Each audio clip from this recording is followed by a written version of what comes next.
They say a man's life changes in a single decision.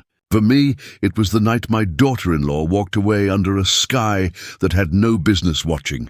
8 years ago, Rachel Carter parked her car in my driveway, stepped out with nothing but a hurried excuse, and left 2 little boys asleep on my couch. She said she'd be back in 4 hours. 4 hours became a night. That night stretched into months. Months into years. Before we continue, please subscribe to the channel and tell us where you're listening from. Daniel and Noah were only 8 and 5 back then. My grandsons, my son's boys. And suddenly, they were mine. I didn't sign up for it, but I didn't hesitate either. A promise made to my son on his hospital bed, "I'll keep them safe," became the only thing that mattered. Rachel vanished into the haze of grief, liquor, and shadows. And I carried the weight she dropped. Now, 8 years later, she came back. It was a Tuesday afternoon. I was in the garage with a wrench in my hand, knuckles scraped from an old corn cleaner. Out here, 3 miles past town, strangers don't just arrive. So when I heard tires on gravel, I looked out the dusty window. A red sedan rolled up. Heat shimmered off its hood. Dust hung in the air, like a question nobody wanted to answer. She got out, thinner, sharper. An expensive blazer, dark circles under her eyes, and the kind of smile you practice in a mirror before saying something you don't believe. Rachel Carter. The same woman who left my grandsons and never looked back. I stepped out of the garage, boots crunching on gravel. The wrench wasn't a weapon, just punctuation. I stood between her and the front door, because that's where I belong in this world. Between trouble and the people I love. "Rachel," I said. She pasted on a smile. "Edward, you look well. What do you want?" I asked flatly. My children, she'd rehearsed those words. You could hear the capital letters in them. For 8 years, Daniel and Noah had filled this farm with baseball caps, watercolors, laughter, and chores. They weren't hers anymore, not because I stole them, but because love is proven in the 2 a.m. hours no one claps for.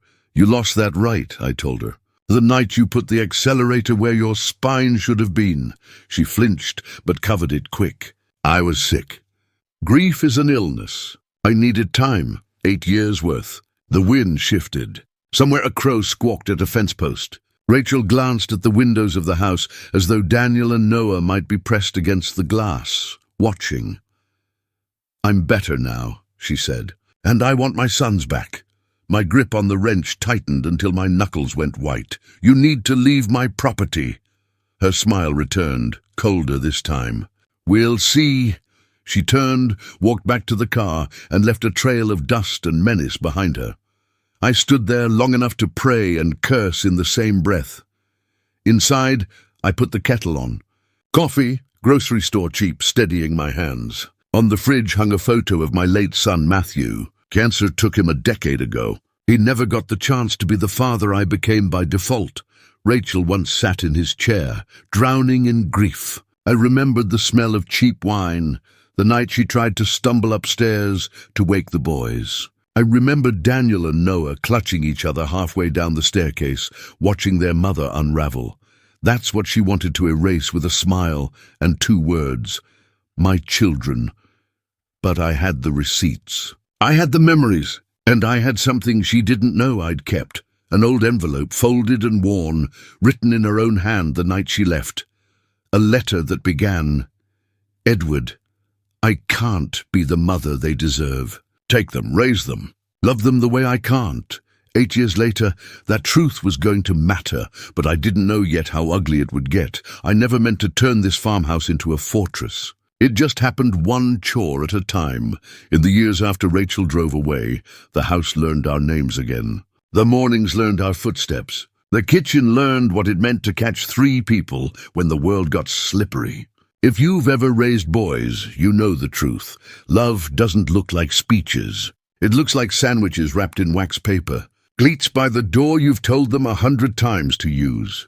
And a light left on at the end of a bad day. I measured those years in measurements that don't show up on a calendar. The height marks on the pantry trim. The number of times I said helmet before the bike left the porch. The way Daniel's voice dropped one summer, like it tripped on a stair and came up older. The way Noah learned to sharpen a pencil so it didn't break on the first idea.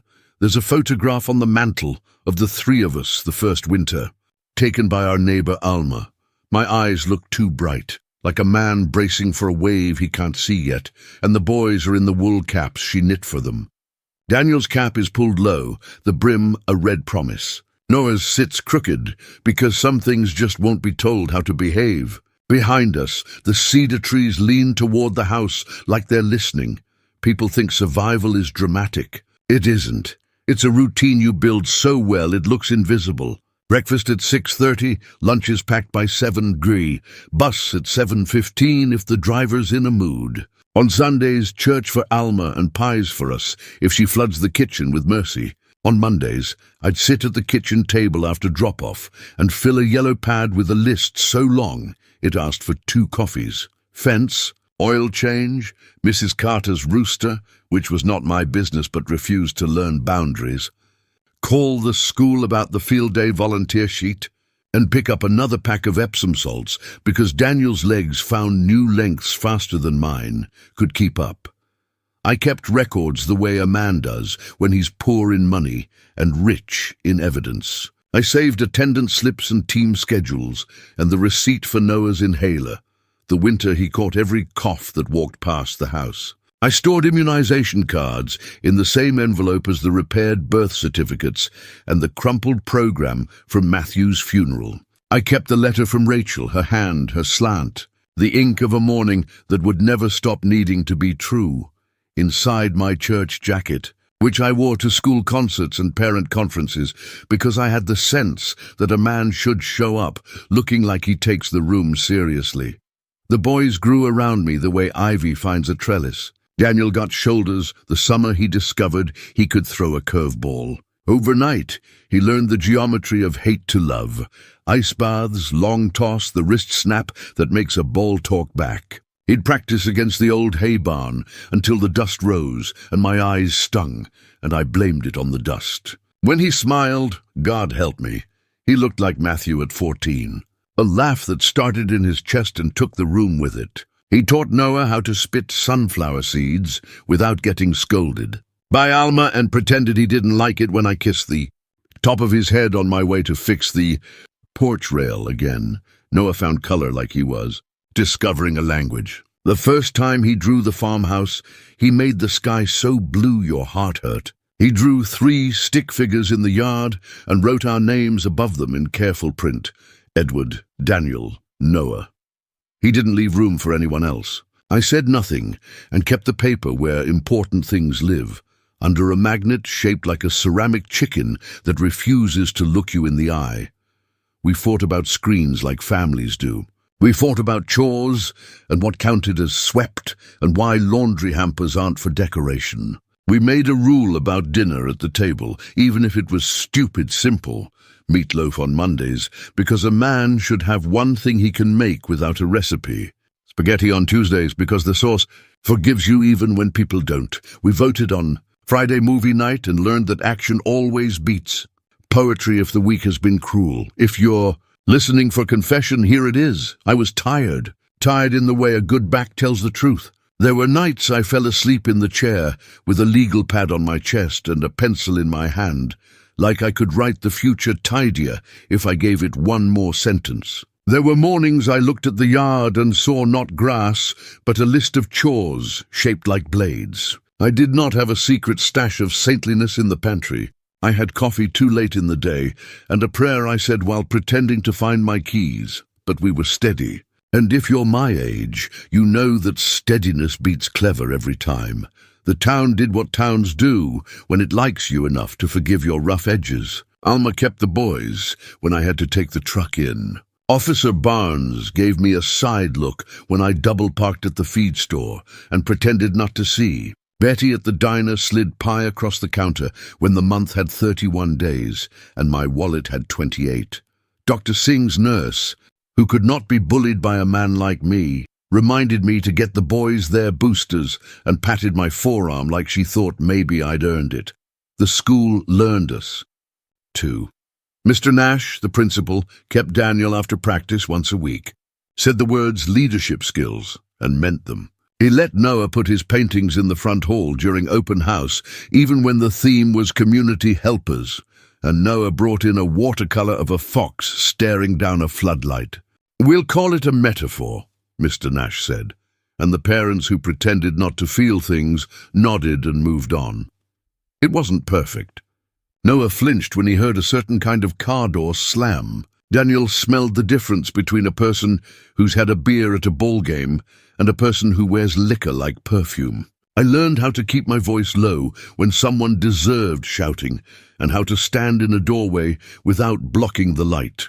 I learned that mercy and boundaries can live in the same house if you split the chores right. We didn't say Rachel's name much. It lived in the walls like a sound you hear only when you're up too late. When the questions came, they came sideways. "Granddad, were you scared?" Noah asked me once, in the kind of voice children use when they're testing the ice with their toe. "I wasn't brave enough to be scared," I said. "I was busy." Daniel didn't ask questions. He checked the windows twice at night and kept Noah's sketchbook out of the dog's reach and learned how to make a grilled cheese without setting the smoke alarm into a panic. He carried his anger like a toolbox, heavy, useful, and not for show. There's a responsible kind of fury. If you've ever met it, you know it. We made traditions, because traditions outlast moods. Saturday mornings we fixed what was fixable. The porch screen that summer storms insisted on disrespecting. The chicken coop latch that did not care about logic. The section of fence that leaned toward the road like it wanted to see who passed by. Sunday afternoons we drove to the creek, skipped stones, and let quiet do the talking. On the drive home, the boys would fall asleep in the back seat with the seatbelts cutting neat lines across their chests. And for a mile, I'd let the world be simple. I wrote our life down in a notebook that doesn't look like anything a judge would care about. It has grease on the cover and a doodle of a tractor that Noah drew when he was trying out triangles. Inside are lines like D curveball landed sweet. 7 to 12 and N sketch of Alma's cat implies grudge. There's a page about the time the power went out and we ate chili by candlelight, and read a book out loud about a man who couldn't keep rabbits out of his fence. Beside it I wrote, "We will learn from this man and build a better fence." Also, buy more beans. You might think I'm sentimental. Maybe I am. But I have learned that the court of memory is the only court that always gets jurisdiction, and it remembers the little things. The night after Rachel's car returned to my gravel, I stood in the kitchen with the old envelope in my hand. It was thin from being folded and unfolded, the way you handle something that weighs more than paper should. Her handwriting ran just a bit to the right, the way a person leans into a hard decision. "Edward, I can't be the mother they deserve. Take them, raise them, love them the way I can't. They're yours now." I put it back in its place and washed my hands so the grease from the day wouldn't make the ink any thinner. Then I sat at the table and looked at the house like a man might look at his own heartbeat, half surprised it's still going, half proud it keeps its own time. Daniel came in, tossed me his baseball cap, and opened the fridge like it owed him answers. He poured milk into a glass that didn't ask permission and said, "Coach thinks I can make varsity if I keep the curve low." "You keep it honest," I said. Which is what I know how to say better than I know how to talk about spin rate. Noah drifted in, fingers stained with a stripe of blue paint that had ambitions of becoming a river. He held up a new drawing of the farmhouse, same sky, same three figures, but this time he'd drawn a fourth outline off to the side. Faint, almost not there. "Who's that?" I asked, gentle, like a man approaches a skittish horse. He shrugged. "Just practicing shapes. That's what we were all doing, whether we admitted it or not, practicing the shape of a future we didn't choose. When the boys went to bed, I did the thing I've done every night since they were small and the bad dreams were bigger. I stood between their doors, laid a hand on each frame, and listened. Daniel's room sounded like steady breathing and a thud-thud courtesy of a baseball hitting a glove. Noah's sounded like pencil on paper, even after lights out, because some lines insist on being pulled from the dark. Our life wasn't perfect. It was better. It was ours. It had the kind of order you can only earn by keeping at it. It had witnesses, neighbors with stiff backs and soft hands, a school that puts your kid's picture in the hallway, a doctor who knows which boy hates the scale and which one tries to stand taller to cheat it.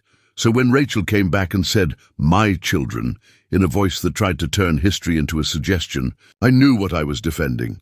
Not just custody, not just a house with a mortgage that groaned in February.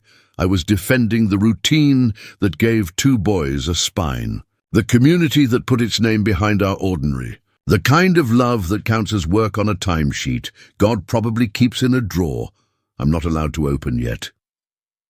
I rinsed the cups, turned off the kitchen light, and let the hall lamp do its job. Small circle of yellow that says, "We live here. If tomorrow brings a fight, it can find us steady, because that's the life we built in her absence." And steady is a hard thing to uproot. When Rachel's car disappeared down the road that first day, I thought maybe she'd vanish again like before. A bad dream that leaves a taste in your mouth, but nothing you can hold. I should have known better. 3 days later, the postman didn't even use the box. He walked the envelope to my door. Thick packet, certified. My signature scrawled across the receipt looked like a plow line after too much rain. Inside, petition for custody modification. Words that only lawyers use to turn a heart into evidence. Unlawful detention. Custodial interference. Best interests of the child.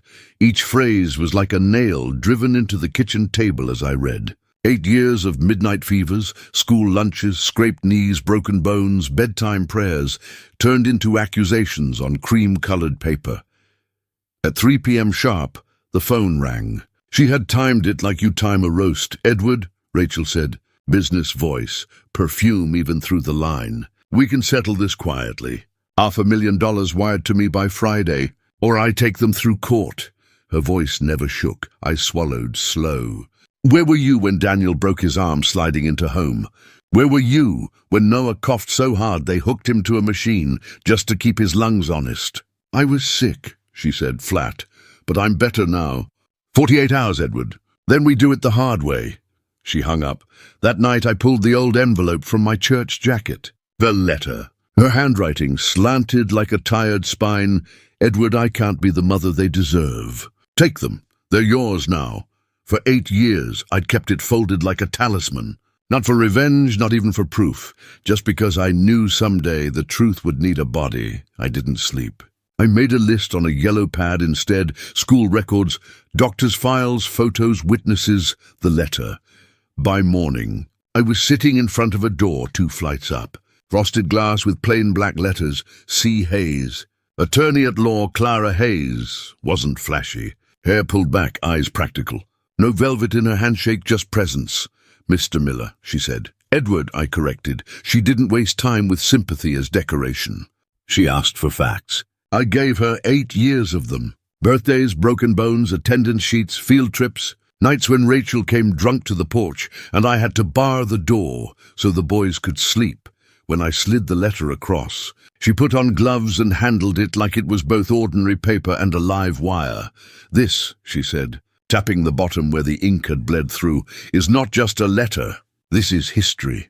Her voice was calm, but her eyes, those eyes told me we had a weapon. I'd faced broken tractors, winter ice storms, and a doctor saying the word terminal with a clipboard in his hand. None of that rattled me the way telling my grandsons about their mother did. That night, after dinner, after homework spread across the kitchen table like a battlefield of math sheets and paint smudges, I clicked the TV off. Daniel froze mid-laugh. Noah looked up, pencil dangling. "Fellas," I said, trying to make my voice kind, "your mother's come back." The silence was thick. I could hear the tick of the clock, the settling of the house, my own breathing. Daniel's jaw tightened, his shoulders pulled in like he'd been bracing for this day. "She left," he said. His voice cracked like a bat against a ball. "She was hurting," I told him, "because mercy costs nothing and truth often costs more. But she wants to talk to you." Noah's mouth opened, then closed again. His fingers worried the pencil down to a nub. "Can we see her, but still stay here?" My chest ached. "That's what I'll fight for," I said. But I need you to know. There may be meetings, papers, judges, people asking you questions. What you want matters. 2 days later, we were in a beige room at the community center. Beige walls, beige chairs, a box of tissues placed exactly where people might need them. Clara sat at my side, pen poised. A counselor named Mara sat in the corner with a soft gaze and a stopwatch. At 11 on the dot, Rachel walked in. No perfume, no jewelry. A cardigan that looked borrowed. She carried something small in her palm, a sobriety chip. 2 years. Hello, Daniel. Hello, Noah. She said their names like she expected them to pour out into her hands. Daniel's hello was polite but colder than a January fence post. Noah just nodded, sketchbook open on his lap. Rachel placed the coin on the table. I've been sober 731 days, plus 1. I count them. Neither boy reached for it. Then she slid 2 tins across, small, dented boxes. These are for you. Photos, things I kept. Daniel opened his. A picture of himself in a pumpkin costume, barely 2 years old, cheeks round with a grin he no longer trusted. Noah's box held a hospital bracelet, a single baby sock, and a photo of the 3 of them on a blanket. He stared at the bracelet like it might start beeping. I know I left, Rachel said. Her voice wavered. I was sick. Not a cold, a different kind. I made terrible choices. I'm seeing a counselor now. I have a job. An apartment. I don't expect you to forget. I just want to start small. Daniel lifted his head, eyes sharp. You didn't leave a note. Not for us. Her lips trembled. The worst things I've ever done come from the words should have, she whispered. Noah turned his sketchbook so she could see. He had drawn the table, 4 circles around it. 3 were shaded dark and solid. Hers was only a faint outline. Rachel stared at it a long moment. It's okay if mine stays light for a while, she said softly. The counselor's timer buzzed. 30 minutes gone, Rachel stood. Thank you for seeing me, she said. She didn't reach for them, and that mattered. She gathered her things, and with a last look, left the room. Daniel exhaled sharp through his nose, as though he'd been holding his breath the entire time. We did it, he muttered. Noah whispered almost to himself. She remembered the dog from the fair. The 3-legged one, tripod. I put a hand on each of their shoulders. Your choice matters more than anyone else's, I said. And I meant it. When you've lived long enough, you learn that truth doesn't just live in your own mouth. It lives in the people who've been watching all along. After that first supervised visit, Clara told me, we need more than your word, Edward. Judges want steady voices, paper trails, people who've seen with their own eyes. So I went to gather my army. Not soldiers with rifles, neighbors with memories, teachers with charts, a diner owner with a pen, and a cop who knows the sound of a false alarm when he hears it. Alma, the neighbor. She opened the door with the chain still on. When she saw me, she undid it, house smelling like fresh bread. Come in, dear, she said. I told her what I needed. Her hands tightened on her apron.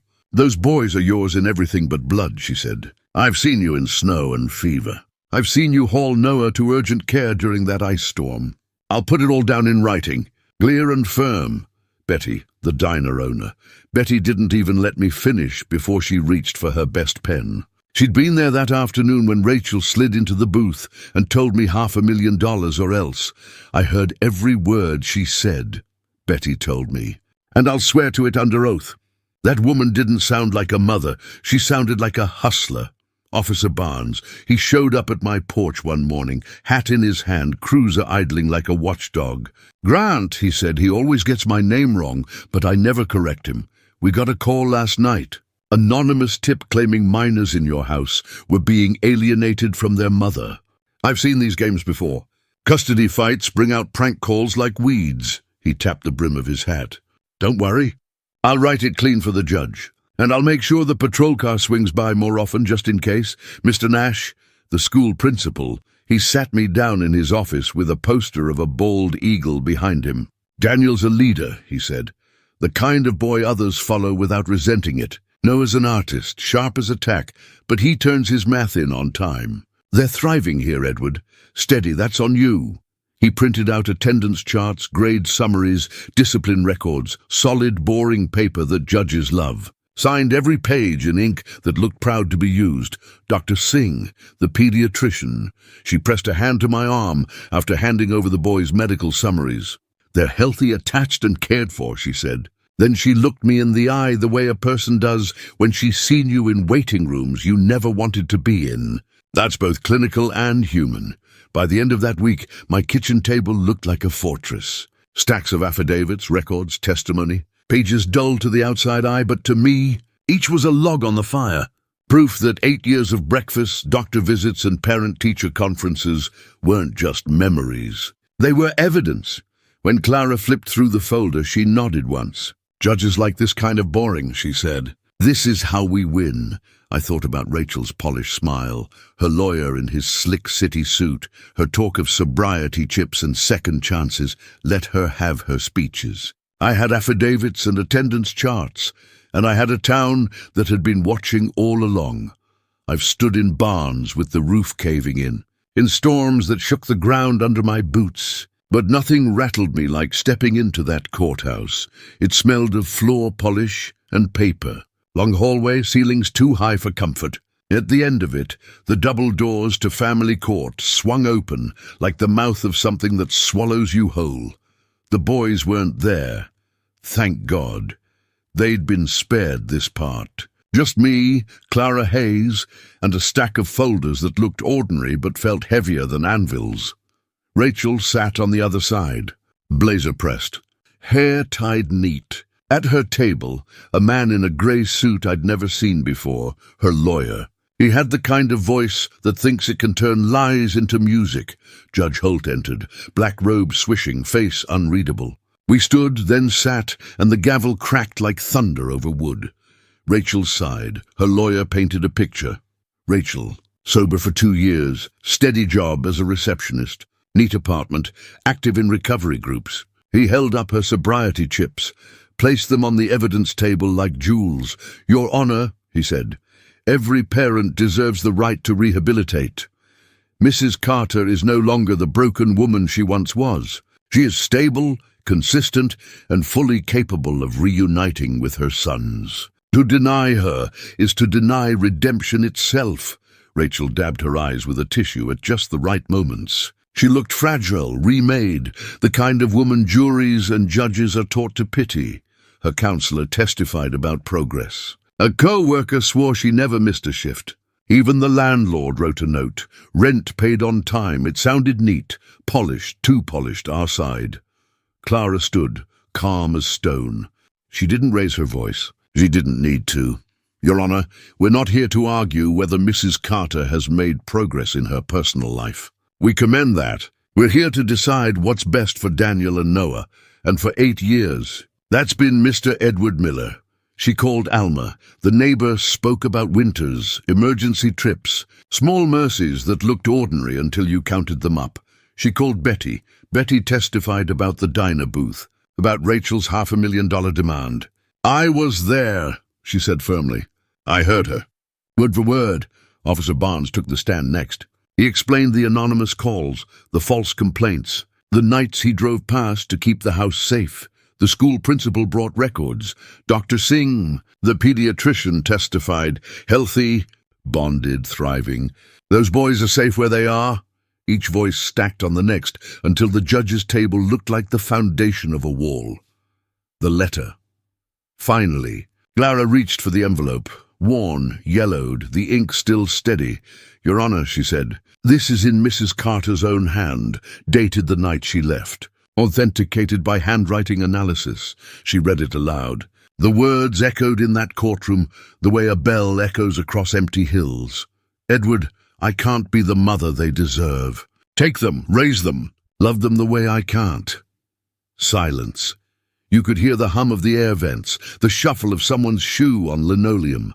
Rachel's face crumpled. For the first time that day, her lawyer shifted uncomfortably. Judge Holt turned to her. "Mrs. Carter, did you write this letter?" Rachel's lips trembled. "Yes, I wrote it. I was sober when I did. I knew what I was saying." Her voice cracked like glass underfoot. "But I've changed." Cross-examination. Clara leaned forward, her voice precise. "Mrs. Carter, you don't deny abandoning your children, correct?" Rachel closed her eyes. "No, You don't deny entrusting them to Mr. Miller in writing. I don't. And for 8 years while he raised them, you made no financial contribution. No visits, no cards, no birthdays. Rachel shook her head, tears slipping. Thank you. No further questions. By then, the judge's pen had filled 3 pages. He tapped it once on the bench, eyes weighing not just the words, but the years behind them.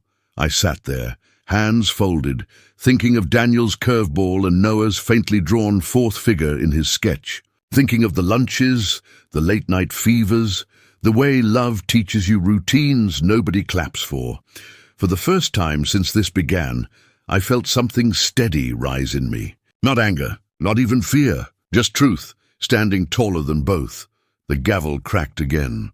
We'll recess for judgment, and I knew that the hardest part was yet to come. When we filed back into the courtroom after recess, I swear the air was thicker.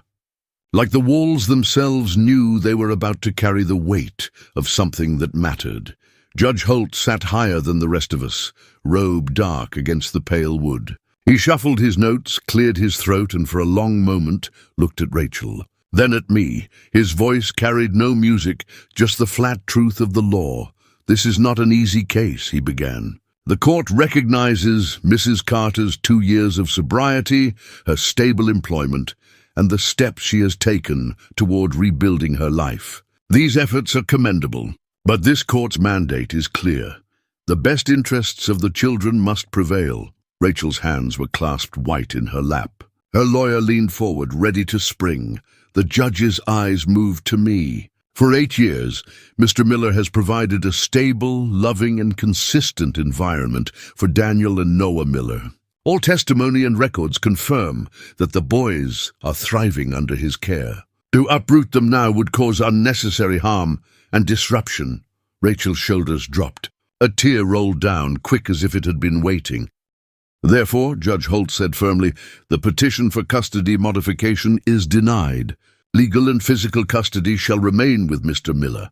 However, and here he paused, supervised visitation with Mrs. Carter may continue, with gradual review depending on the boy's adjustment and wishes. This court encourages continued recovery and relationship building, but it will not sacrifice stability in pursuit of speculation. The gavel struck. Sharp, final.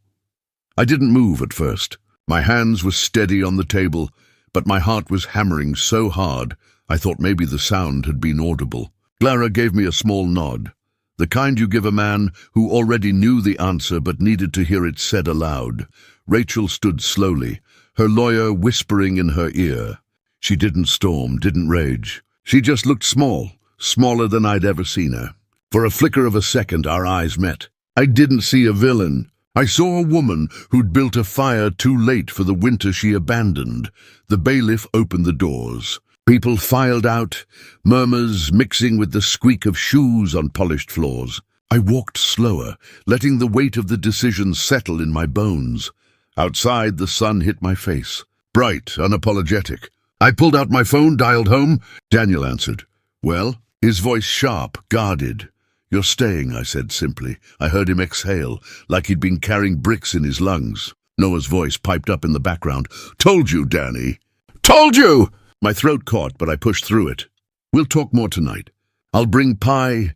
When I hung up, I realized my hands were shaking, not from fear anymore, but from release. Justice isn't fireworks. It's the quiet slam of a gavel. The knowledge that what you've carried isn't going to be taken away by paper or polished words. And sometimes, it's enough. That night, after the courthouse dust had settled, I pulled into the gravel drive and sat in the truck a minute longer than usual. The house stood the way it always did.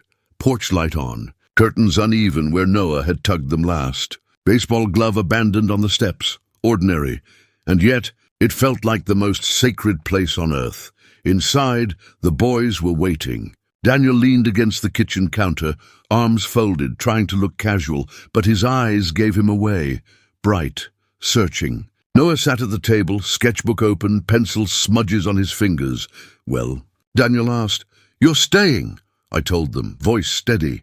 Noah whooped, throwing his arms in the air, nearly knocking over his glass of milk. Daniel let out a long breath, then gave a single nod. Not dramatic, just relief. The kind a young man carries in silence. We had pie, courtesy of Betty, who sent it home with me after court. Cherry still warm. We ate it with forks, straight from the tin.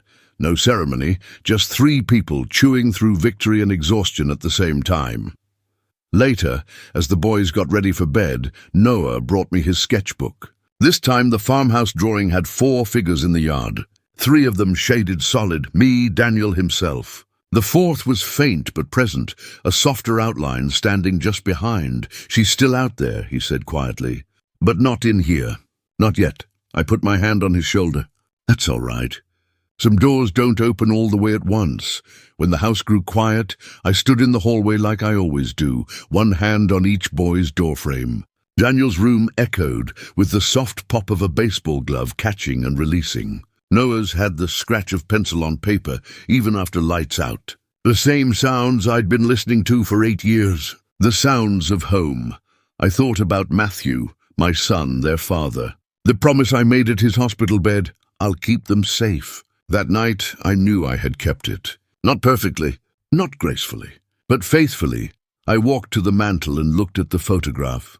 Matthew holding Daniel as a baby, Rachel in the corner of the frame, smiling in a way I hadn't seen in years. I set the court papers down beside it. Proof that love is louder than absence, heavier than law. You want to know what justice feels like? It doesn't roar. It doesn't strut.